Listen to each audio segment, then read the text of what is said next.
I didn't realize I was slowly weakening myself. Meals felt light, easy, and sensible until standing, balance, and recovery quietly changed. Under-eating protein didn't hurt all at once.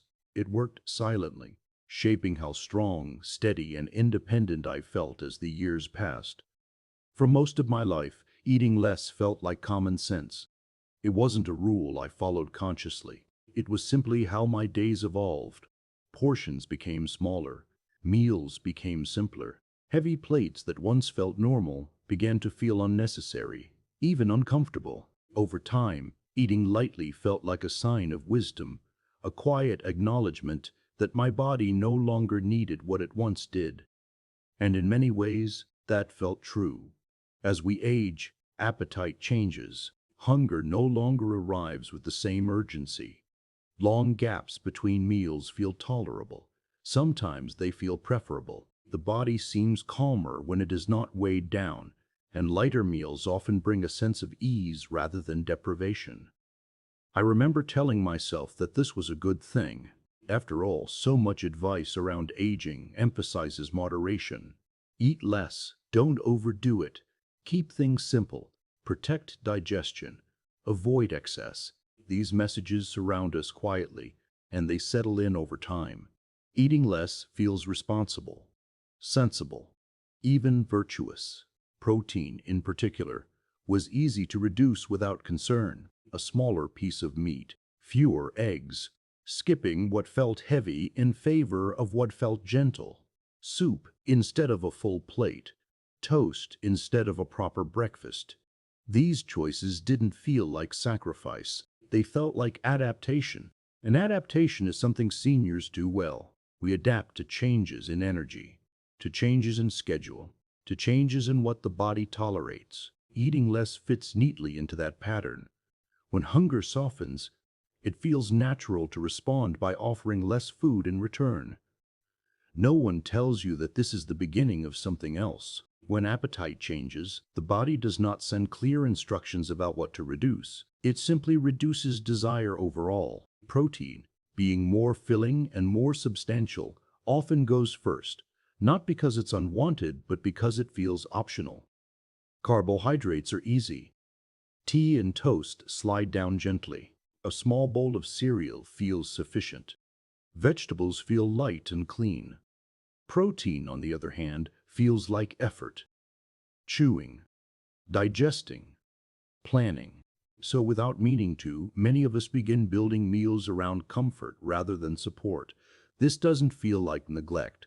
It feels like listening to the body. For years, I believed that hunger was the best guide. If I wasn't hungry, I didn't need to eat.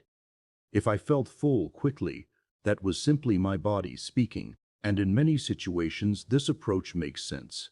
But aging bodies speak differently. Hunger is no longer a reliable messenger.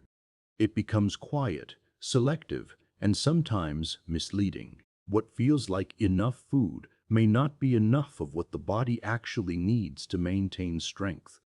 At the time, I didn't see that. I only noticed that eating less made me feel comfortable, lighter, less sluggish. There was satisfaction in leaving food on the plate, in not feeling heavy afterward, in keeping meals small and tidy. Eating lightly became part of my identity. It was something I felt quietly proud of. I wasn't overeating. I wasn't indulgent. I wasn't careless. I was doing what I thought aging well looked like. What I didn't realize was that strength does not announce its departure loudly. It leaves in increments. When protein intake drops gradually, the body adapts again. Muscle mass decreases slowly, not enough to cause alarm, not enough to trigger pain, just enough to change how movement feels over time.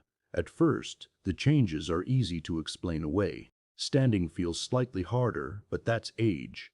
Carrying groceries feels heavier, but that's normal. Getting up from a chair takes a moment longer, but everyone slows down. These explanations feel reasonable. They are reinforced by everything we see around us. Aging is expected to come with weakness, with limitation, with reduced capacity. When these changes appear gradually, They fit neatly into that narrative. Eating less feels unrelated. No one connects a light breakfast to a heavier step. No one associates a small lunch with slower recovery. The link between protein intake and daily strength is rarely discussed in everyday conversation, and so the pattern continues. Meals stay small, protein stays modest, strength continues to fade quietly. The body, ever adaptable, learns to function with less muscle. It compensates. Balance adjusts. Movements become more deliberate. Energy is conserved. None of this feels dramatic. It feels like aging. What I wish I had understood earlier is that eating less is not always the same as eating appropriately. As the body ages, it actually needs more support to maintain muscle, not less. But the signals we rely on, hunger, fullness, desire, do not reflect that need clearly. The body does not demand protein the way it demands water when thirsty. It does not create sharp discomfort when muscle begins to decline. It simply adjusts, and adjustment can be misleading. For a long time, I believed that feeling lighter meant being healthier, that smaller meals meant less strain, that avoiding heaviness was a sign of good judgment. In reality, I was slowly underfeeding the very system that allowed me to stand, walk, carry, and recover. Protein is not about building muscle the way a younger person might think of it. It is about preserving what already exists, about slowing the quiet erosion that happens when muscles are not given what they need to repair and maintain themselves. Without enough protein, muscle loss accelerates, not suddenly, but persistently. And because this loss does not hurt, it is rarely questioned. There is also a social element to eating less. As we age, meals often become solitary. Cooking feels like effort. Large portions feel wasteful. Preparing protein-rich meals for one person can feel unnecessary. It becomes easier to snack than to cook. A piece of toast, a bowl of soup, a cup of tea. These choices feel adequate, especially when appetite is low. Over time, they become the default. Protein requires intention. It requires planning, chewing, and sometimes cooking things that feel less appealing as energy changes, so it quietly slips out of the picture. Again, this does not feel like a mistake. It feels like efficiency. The trouble is that muscles do not thrive on efficiency alone. They require regular nourishment, even when appetite disagrees. By the time I noticed real weakness, not just slowness, but actual difficulty, the pattern was already well established. And because it had formed gradually, it felt irreversible. I told myself it was too late to worry about nutrition, that what was done was done, that eating more protein now wouldn't change much. This belief is common and it is powerful. When something fades slowly, it feels permanent. But the truth is more hopeful than that. The body, even in later years, remains responsive. Muscle can be supported. Strength can be stabilized. Decline can be slowed. But none of that begins until we question the assumption that eating less is always the right choice.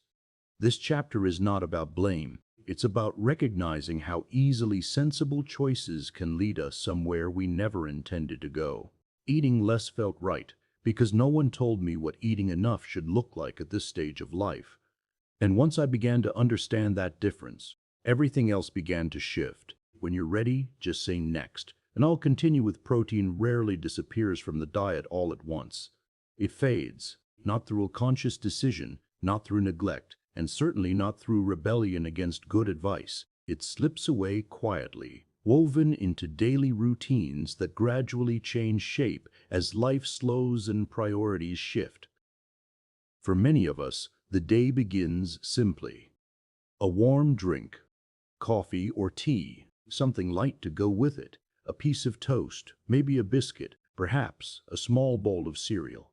These habits form early in life and follow us for decades.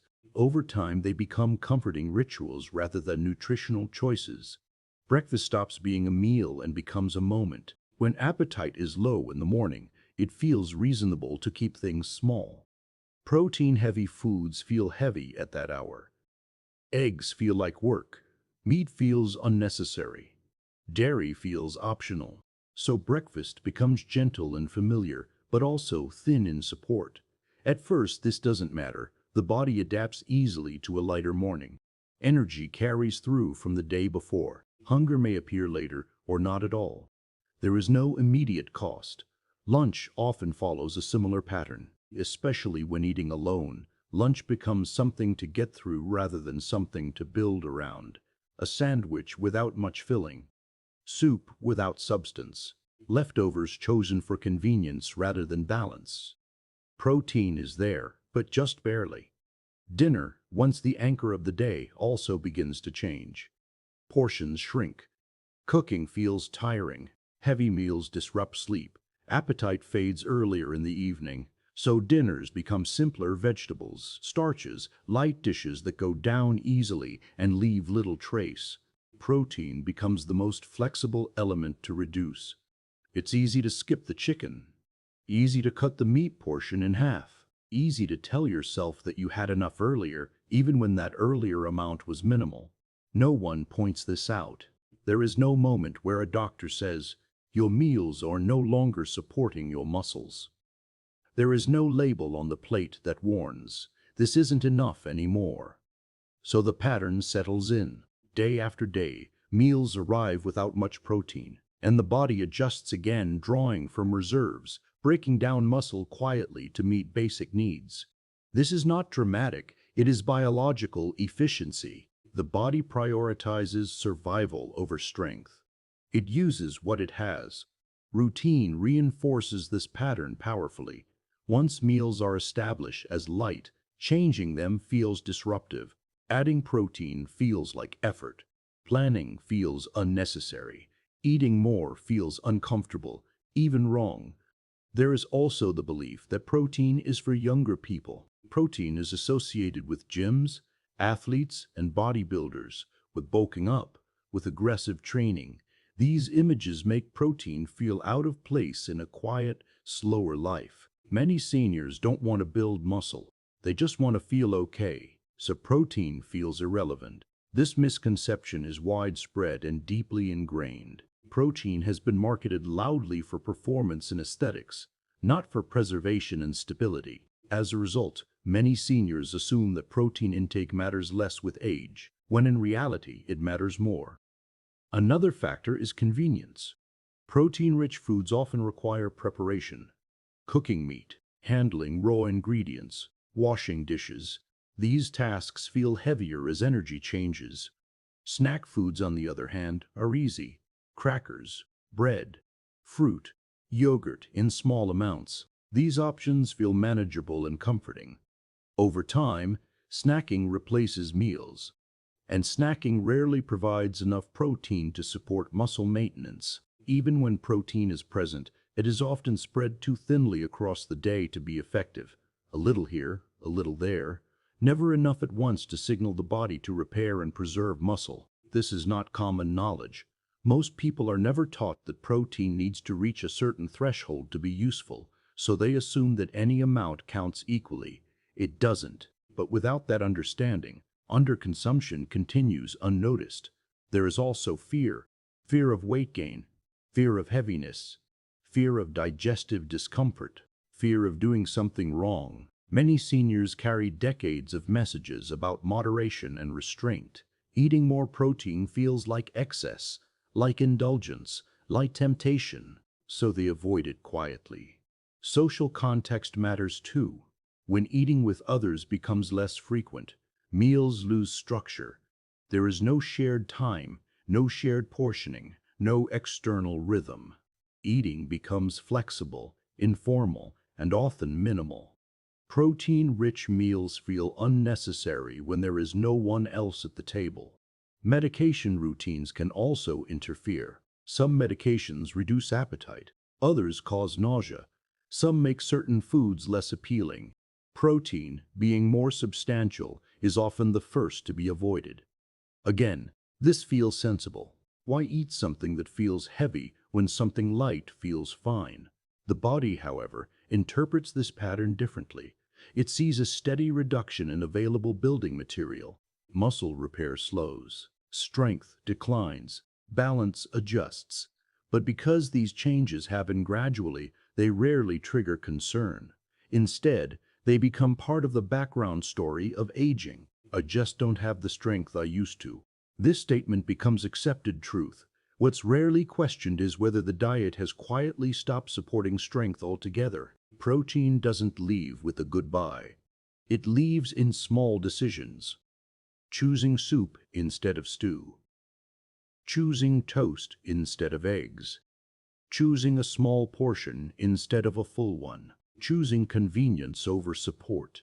Each decision makes sense on its own. Together they create a long-term deficit. The body does not complain loudly about this deficit. It adapts. It compensates. It becomes efficient within a smaller capacity.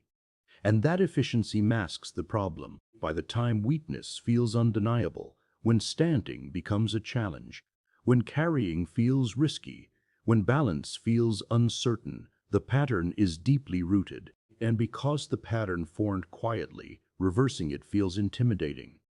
Many seniors assume that it's too late, that muscle loss is permanent, that changing diet now won't make a meaningful difference. This belief keeps the pattern locked in place, but it isn't true. Understanding how protein slipped away is the first step toward understanding how it can return, not dramatically, not aggressively, but respectfully. That understanding begins with recognizing that the problem was never neglect. It was habit. Habits can change. But before change feels possible, something else needs to happen. The body needs to be heard. And that begins with noticing the signs it has been sending all along. The body rarely raises its voice when strength begins to fade. It whispers. And because those whispers sound so much like what we expect aging to feel like, they are easy to dismiss. In fact, most of us do dismiss them kindly, reasonably, and without worry. We tell ourselves we are simply getting older, and in doing so, we miss what the body is actually trying to communicate. The first signs are almost invisible. Standing up takes a moment longer, but only a moment. There is a brief pause while the legs gather themselves. It doesn't feel like weakness. It feels like caution, like being sensible, like listening to the body. Getting out of a chair becomes a two-step process instead of one. Lean forward, push gently, rise slowly. Nothing dramatic, nothing alarming, just different. Climbing stairs feels heavier than it used to. Not impossible, not painful, just heavier. The legs work harder. The breath responds sooner. You arrive at the top slightly more aware of your body than before. It's easy to shrug this off. After all, stairs are meant to be tiring. Everyone feels that way eventually. That's what we tell ourselves. Carrying groceries offers another quiet signal. Bags that once felt manageable now feel awkward. You shift them from one hand to the other more often. You take breaks. You make more trips so each load is lighter. This feels smart, not concerning. We adapt without questioning why adaptation is necessary. Balance also begins to change, though it's rarely described as balance at first. It's more like a feeling of uncertainty, a hesitation before stepping off a curb, a need to steady yourself when turning quickly. You don't think, "I'm losing balance." You think, "I should be careful." Carefulness becomes the new normal. Recovery is another subtle messenger. After a long walk, soreness lingers longer than it once did. After a busy day, fatigue doesn't lift as quickly. You need more rest between activities. Mornings feel stiff longer. Evenings arrive earlier. None of this feels wrong. It feels appropriate. We have been taught to expect these changes. We've seen them in others. We've prepared ourselves for them mentally. What we haven't been taught is how closely these experiences are tied to muscle. Muscle is not just about lifting heavy things or looking strong. It is what allows the body to respond efficiently to everyday demands. When muscle mass declines, the body compensates by using more effort for the same tasks. That extra effort feels like aging, but it is often undernourished strength. The body also becomes more conservative with movement. You notice yourself choosing paths with handrails, sitting down sooner, avoiding uneven ground, planning activities around where you can rest. These choices feel wise. They are protective. But protection, when it becomes constant, limits feedback. The body stops being asked to do certain things, and when it is no longer asked, it quietly lets go of the capacity to do them. Protein intake plays a central role here. Muscle tissue is constantly being broken down and rebuilt. This process continues throughout life. But rebuilding requires material. Without enough protein, repair slows, maintenance weakens, loss accelerates. The body doesn't protest, it simply adapts. The result is not sudden frailty, it is gradual narrowing. Movements become smaller, range shortens, confidence contracts slightly. You may find yourself avoiding tasks you once did automatically. Reaching overhead, lifting from the floor, standing for longer periods, not because you can't do them, but because they feel less certain. Uncertainty is exhausting. The body expends energy anticipating difficulty. That anticipation shows up as fatigue, even when actual activity is limited.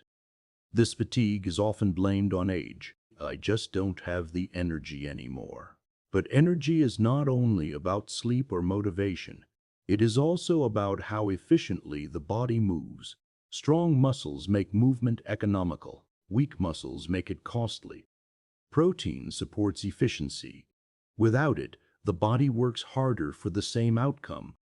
There is also a mental aspect to these signals. When physical tasks require more effort, the mind begins to anticipate that effort. Activities feel heavier before they even begin. Motivation drops, not because of mood, but because the body remembers difficulty. This creates a subtle feedback loop. Movement feels harder, so movement decreases. Muscle receives less stimulus and less nourishment. Strength declines further. Movement becomes even harder. This loop does not feel dramatic. It feels like slowing down. Many seniors describe this phase as settling in. Life becomes quieter. Days become simpler. Activities become fewer. There is peace in this, but also a narrowing that often goes unexamined. The body, however, continues to send signals. Grip strength weakens. Opening jars becomes more difficult. Hands tire sooner. These changes are often laughed off. Someone else can do that. But needing help for tasks once done independently can quietly affect confidence. It reinforces the idea that the body is no longer capable. The truth is more nuanced. The body is still capable, but it is undersupported. Protein deficiency does not create pain. It creates vulnerability. Muscles shrink not because they are failing, but because they are not being asked to stay. And because this happens slowly, it rarely triggers intervention. Doctors may note muscle loss only after a fall or illness. Friends may notice changes only after independence is affected. By then, the pattern feels entrenched. What I wish I had understood earlier is that these signs were not warnings of inevitable decline.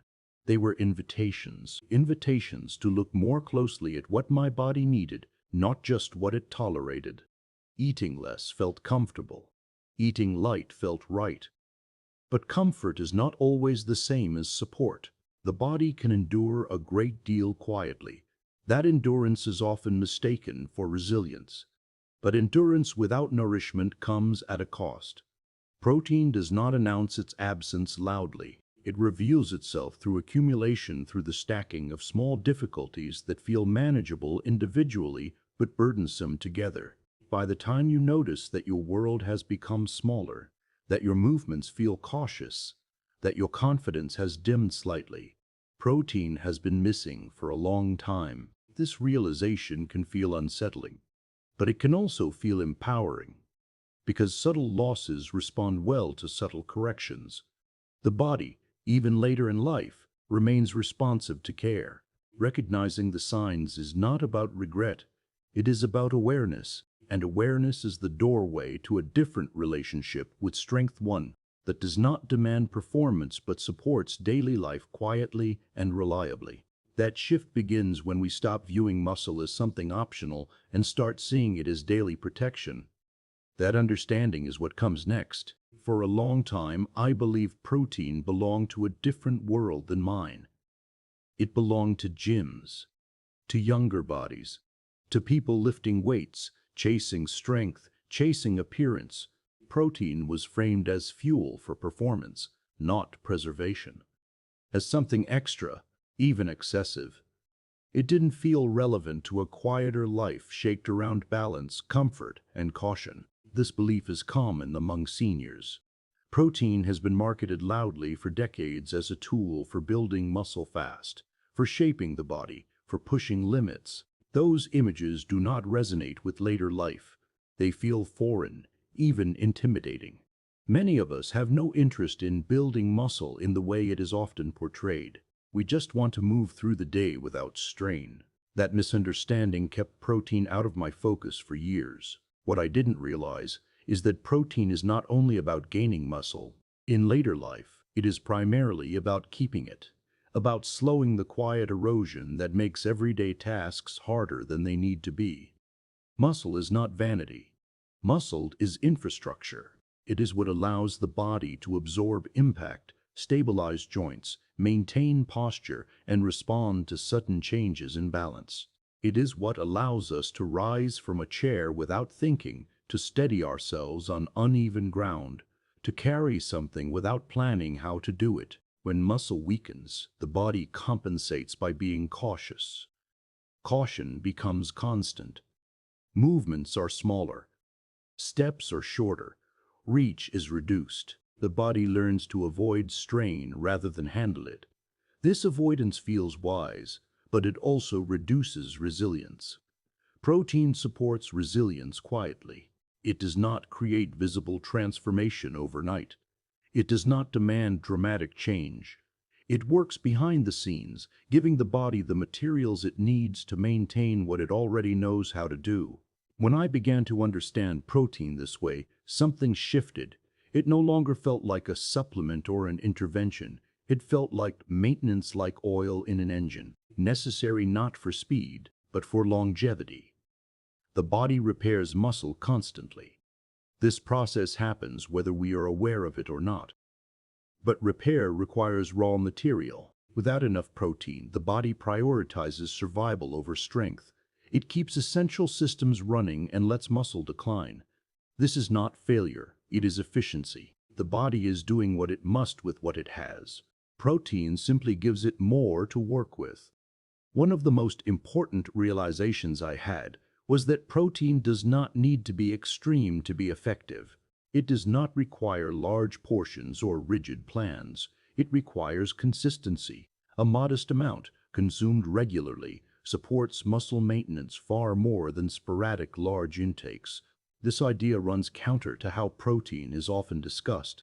We are shown shakes, bars, powders, and numbers. These can feel overwhelming and unnecessary. In reality, protein can be simple. It can be part of meals that already exist. It can be incorporated gently, without changing identity or routine. Once I stopped viewing protein as something for muscle building, it became easier to accept it as something for daily living. I noticed this shift first in small moments. Standing felt more stable, not stronger in a dramatic way, just steadier. There was less hesitation, less bracing before movement. Recovery also changed. After a busy day, fatigue still arrived, but it felt different, less draining, easier to recover from. The body felt supported rather than depleted. These changes did not feel like success. They felt like normalcy returning. Protein does not announce itself with excitement. It restores baseline function quietly.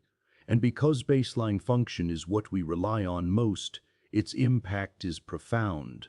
Another misconception I carried was that protein would make me bulky or heavy. This fear is common and unfounded. Building visible muscle requires intense training and excess calories, conditions that simply do not exist in most seniors' lives.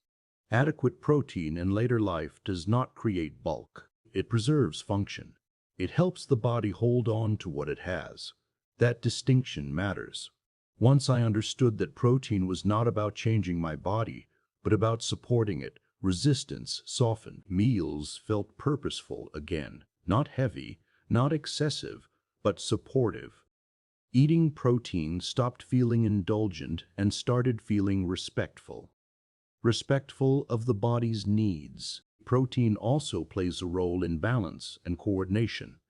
Muscles around the hips, legs, and core are critical for stability. When these muscles weaken, the risk of falls increases, not because the body is fragile, but because it lacks the capacity to respond quickly. Protein supports these muscles quietly, making responses more reliable. This reliability builds confidence. Not the confidence of accomplishment, but the confidence of trust. Trust that the body will respond when needed. Trust that movement will not betray you. That trust reduces fear. Fear is one of the most limiting forces in later life. Fear of falling, fear of getting stuck, fear of needing help. Protein does not remove risk entirely, but it reduces vulnerability, and reducing vulnerability preserves dignity. This is where protein truly reveals its value. It supports independence, not by making us stronger than we need to be, but by keeping us strong enough to choose.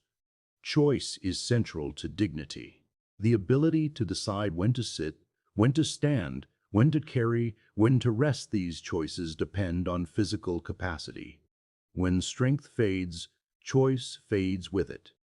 Protein helps keep choice alive. It does so quietly, without demanding attention or effort. It works when we sleep, when we rest, when we move gently through our days. This understanding transformed how I viewed food. Meals were no longer just about comfort or habit. They became an opportunity to support the body I still depended on, not to improve it, to maintain it. That shift in perspective is often enough to change behavior without force, and when behavior changes gently, it tends to last. Understanding protein as daily support rather than performance sets the stage for something deeper. Because when strength stabilizes, independence becomes easier to protect. That connection between muscle and choice is where the story leads next. Independence rarely disappears all at once. It narrows, quietly, gradually, in ways that feel reasonable at the time. A decision to ask for help rather than struggle, a choice to avoid a task that feels uncertain, a habit of arranging life so that effort is minimized and risk is reduced. Each of these choices makes sense. Each one feels like wisdom, but taken together, they can slowly reshape how freely a person moves through the world. What I came to understand later than I wish I had is that independence depends less on motivation and more on physical capacity. The desire to do things often remains long after the ability begins to fade. When the body can no longer support intention, independence contracts. Protein plays a quiet but central role in this process. Strength is what allows the body to respond to daily demands without negotiation. Rising from a chair, carrying laundry, reaching overhead, stepping up onto a curb. These actions do not feel like tasks when strength is present. They feel automatic. When strength declines, they become decisions. Should I do this now or later? Is it safe? Do I need help? This constant evaluation is mentally exhausting. Adequate protein supports the muscle that removes the need for constant evaluation. It allows movement to remain instinctive rather than calculated. That difference is everything. One of the first places independence shows strain is in transitions. Standing up, sitting down, getting in and out of bed. These moments are often overlooked because they happen so often, but they require coordinated strength, balance, and timing. When muscle mass declines, transitions become effortful. They demand focus. They interrupt flow. Protein helps preserve the strength that makes transitions smooth. Not dramatic, not impressive, just reliable. Reliability builds confidence. Confidence reduces hesitation. Hesitation is what leads many seniors to restrict their lives. They stop going out as often. They plan carefully. They limit spontaneity. Not because they want to, but because uncertainty feels risky.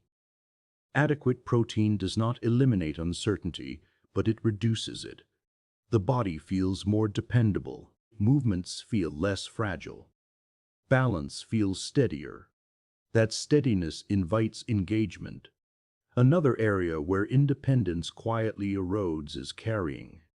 Carrying groceries, carrying bags, carrying household items.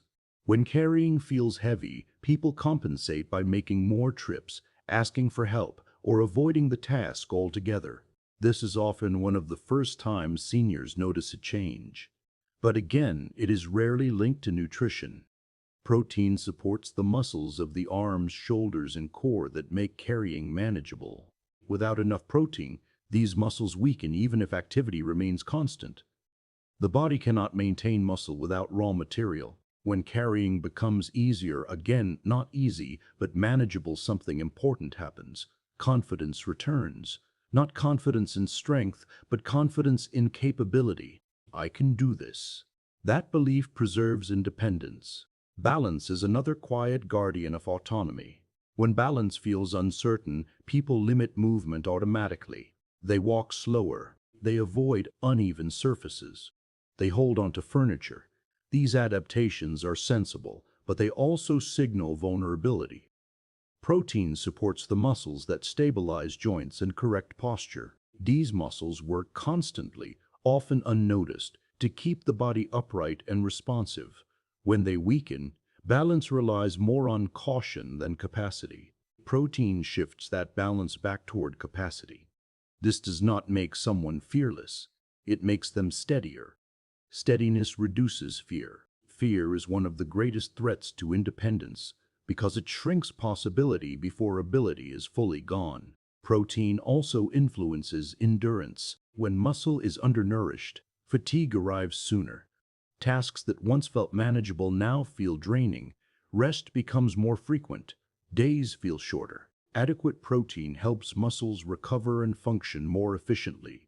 This does not create boundless energy, but it extends capacity. Capacity allows choice. You can choose to do something now or later, rather than needing to stop altogether. That distinction matters deeply. Independence is not about doing everything alone. It is about having options. Protein supports options. It keeps the body capable enough that help is a choice, not a necessity. This preserves dignity. Dignity in later life is often misunderstood. It is not about pride or refusal to accept help. It is about agency, the ability to decide when and how help is used. When the body lacks strength, agency erodes. Protein quietly reinforces agency by supporting the physical foundation on which choices rest. Another subtle effect of adequate protein is mental confidence. When the body feels stronger and steadier, the mind relaxes.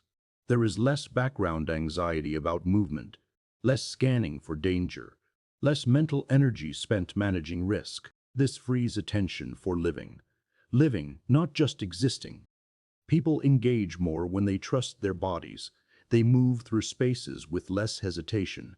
They participate more fully. This participation reinforces independence socially as well as physically. Protein does not act alone in this process, but it plays a foundational role. It supports the muscles that support movement, balance, endurance, and posture.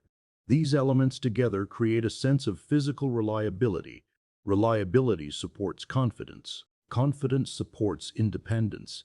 This chain is quiet but powerful. I did not notice this chain until it began to rebuild. As protein intake improved, not drastically, but consistently, I noticed that daily tasks felt less negotiable. I didn't need to think as much before doing things. That mental ease was as valuable as the physical change. Life felt less constrained. Independence, once narrowed, began to widen, slightly, not back to what it once was, but enough to feel like mine again. That feeling is precious, and it does not require extremes. It requires awareness, consistency, and respect for what the body needs to remain capable. The final piece of this story is not about eating more. It is about sustaining care without fear. That is where everything comes together. The hardest part of changing how we eat in later life is not information. It is emotion. Food carries memory, comfort, habit, and identity. By the time we reach our 70s, eating is no longer just nourishment. It is routine, reassurance, and sometimes one of the few remaining pleasures that feels uncomplicated. That is why fear does not belong at the table. When I first realized I had been under-eating protein for years, my instinct was to overcorrect, to count, to measure, to worry, to treat every meal like a responsibility I might fail at. That approach did not last. Anxiety never sustains care. What lasted was awareness. Awareness does not demand perfection. It invites attention. It allows the body to be part of the conversation instead of something that must be managed. Eating with awareness means noticing patterns without judgment. It means recognizing when meals have slowly shrunk, not because appetite vanished, but because portions adjusted quietly over time. It means noticing when convenience replaced nourishment, and when simplicity became limitation. None of this requires blame. The body adapts to what it is given. When protein becomes scarce, it learns to conserve. When it returns consistently, the body responds not dramatically, but appreciatively. Awareness respects that responsiveness. One of the most important shifts I made was separating protein from pressure. Protein is not a target to hit. It is support to include. Some days include more, some days less. What matters is that it is present often enough for the body to rely on it. That reliability is what muscles respond to. Anxiety interrupts reliability. When eating becomes stressful, appetite shrinks further. Enjoyment disappears. Meals become obligations. The body tightens instead of receiving. Awareness keeps the body open. Another key element of awareness is flexibility. Later life is unpredictable. Energy fluctuates. Taste changes. Digestion varies. What works one week may feel heavy the next. Eating with awareness allows adjustment without failure. If chewing feels tiring, softer protein can replace firmer foods. If appetite is low, smaller portions can be spread across the day. If meals feel repetitive, variety can return gently. None of this needs to be named as strategy.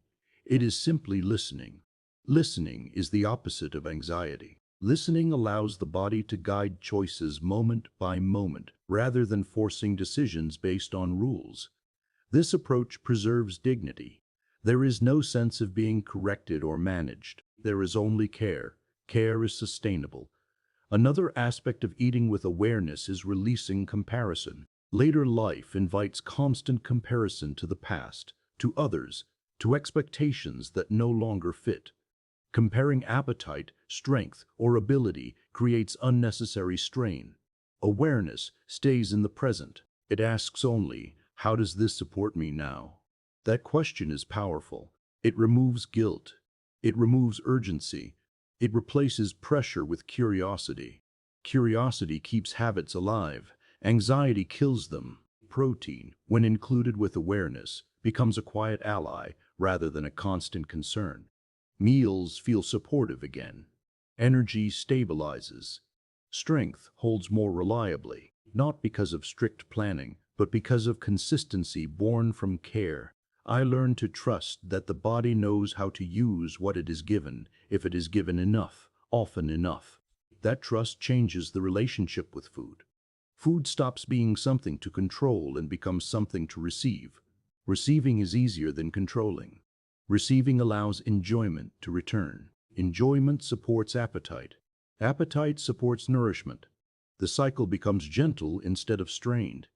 This gentleness matters deeply in later life.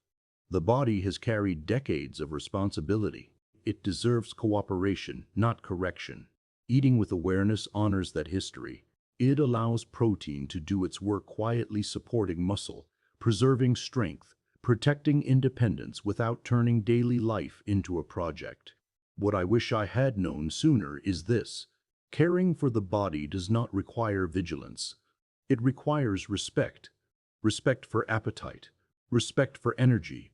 Respect for change. Protein is not about building something new. It is about preserving what is still here, and what is still here matters. If you are in your 60s or 70s, it is not too late to support your body more fully, not by doing more, but by noticing more. Awareness restores what anxiety cannot, and when awareness becomes habit, the body responds with cooperation, not all at once, but enough to feel the difference, enough to move with more confidence, enough to live with more ease, enough to remain yourself a little longer with dignity intact. That is what protein gave back to me. Not youth, not strength in the way I once knew it, but steadiness. And steadiness in later life is everything.